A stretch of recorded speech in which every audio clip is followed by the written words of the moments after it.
Hello and welcome to another short skill of the week. When you get done pouring your ceramics and they dry, they become greenware. And that just means all of the moisture has evaporated out that can before firing. And when they get to that stage, they will have a little seam from where the molds came together. So you will need to clean those off. So this is going to be a little short skill of the week on how to clean those molds. So we are going to show you just how this is going to work. So what you're going to do is you're going to take the curved end of the cleaning tool and you're going to just carefully clean off the seam. Okay, let me get it to where you can actually see it. And sometimes you're going to have to match the texture that might be on there. Like this is a little manger, so then I'm going to turn it and I'm going to match. I'm going to go in there and I'm going to carve a little of this texture of the hay. Okay.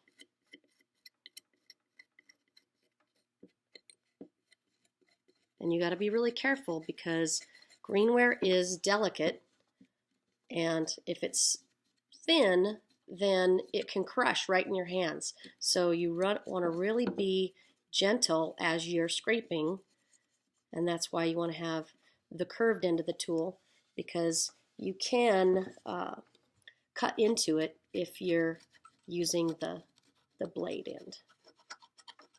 So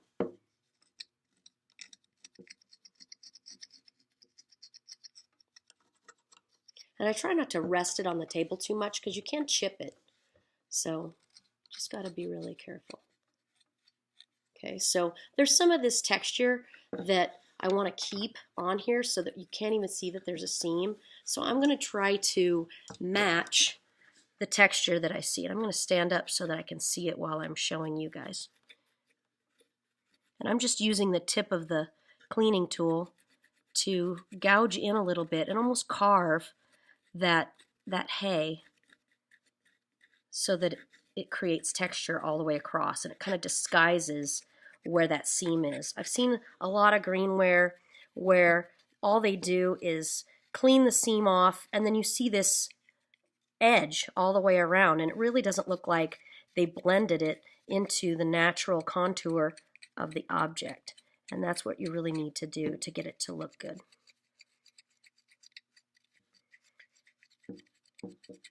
Okay, so see from there you can see that the seam is gone, and I've been trying to match the contour of the hay that comes down. Once you get all of your seam off, and I'm not going to show everything, what you want to do is you want to have a little tub with a ceramic sponge and some water in it, okay? And you're going to squeeze out the sponge so it's just damp. You won't not want to have it soaked or anything. And you're going to clean everywhere that you scraped off the seam. Okay, and I'm only going to do that small section because that's all I did. Okay, because then that takes all the dust off. And you don't want to wipe too hard, but there you can also see, okay, do I have a little bit more seam that's showing? Like here, I can see a little bit of a bulge right there. So I might want to go back and do a little bit more carving so that, and the dampness of the sponge will also help you be able to carve a little bit. And here the seam kind of popped out a little. It showed me where I needed to clean up a little bit better. And I'm going to add a little texture because I don't think there's enough texture for this hay. So I'm going to create a little bit more and just go with the natural flow of how hay would look as if it were coming down off of this manger.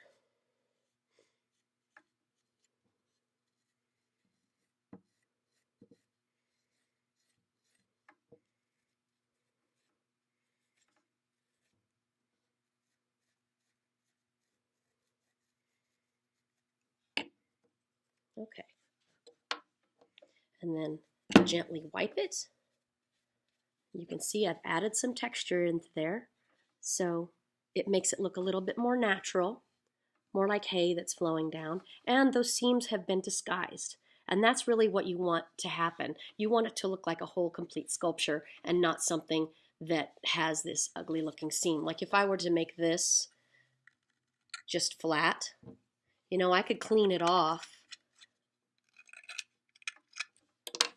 but you would still see that there was a seam there, okay? Yeah, it's off of there, but you can still see it. But if you take the time to go around the object and kind of blend it into what it was and then clean it off, you can see that it's disguised a little bit more. Now I can see in the picture that I need to take it off a little bit right there. You know, and I could carve a little bit of wood grain in it if I wanted to. Okay, so that made it a lot more smooth and it blends better. Okay, and if you're doing people, like I got a little baby Jesus here, and he's got a seam around the outside of his head, okay? And I have to blend it into his hair and into his arms and stuff like that.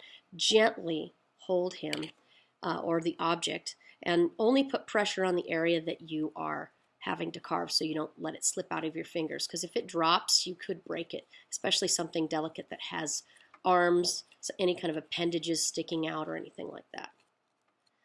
Okay, so I'm just pushing down where there's a divot and kind of pulling back up so that I can go around where the curls on his hair are. Just cleaning those off. And I'm trying to match the rest of the curls.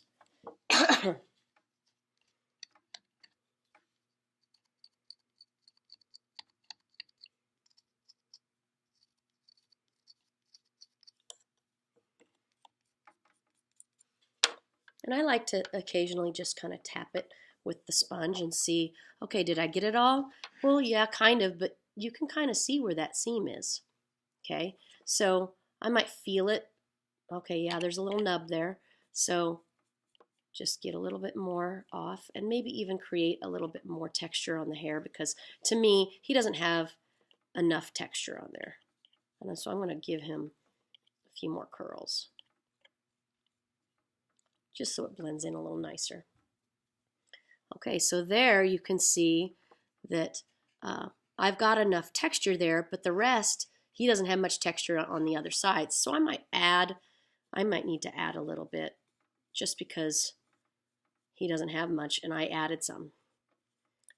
Okay, so giving him some definition in his hair.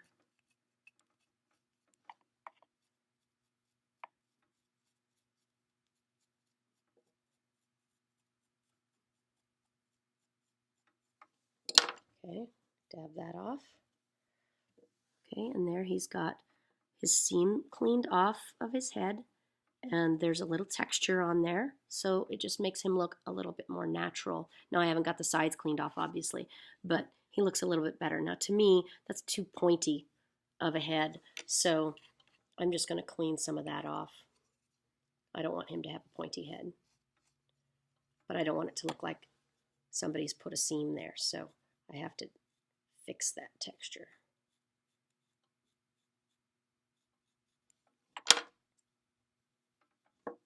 Okay, there, now he's got a nice little round head. Okay, so that is the basics of cleaning your greenware, and you do want to clean the area that you poured. So I would just take, again, the curved end of the cleaning tool and just clean that, make it smooth so it's not got any sharp edges. And you want to do that to the same thing to the bottom of whatever it is you have poured. Just clean it up. And while you have your damp sponge, rub a little spot, dampen it enough that you can carve your name or initials into it. I'm just going to carve my initials. And you do that with the cleaning end of the cleaning tool. See? Okay, now it's backwards because it's this kind of video. But that way it's easy to keep track of. You can even put a date on it or anything like that. Okay, so we'll see you later, and you'll know how to clean your greenware.